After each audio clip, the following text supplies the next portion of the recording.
Ayibo kwenze njani ngafonela wena namhlanje? Hawu indaba ngikukhumbulile ecela ngivakashela phela. Ayibo ngizothi ngikuvakashelelana kunesahlukana. Hawu awukahle yini manje nokuyiphotha hawu. Uyayibona nawe le weda lena ayidingi nokuthi kuze kuthandane idinga ubuntu nje. Ungenzele ubuntu nje. Ngiyazi nami ukuthi kumakhaza kodwa lokho akusho ukuthi sekufanele umuntu avakashela ama-ex. Umuntu agodole nje la hleli khona. Kulungile shuthi lo 200 rand la ngisalise ngiyoyiphuzela namajita ke shuthi. Ungcono ungipromise ukuthi uzoyigqoka imask uma ngiza lapho.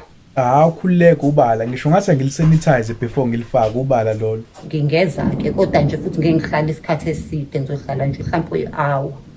Why you closing all the doors? Funungena, why you closing all the doors? It's game on, oh yeah, I'm on.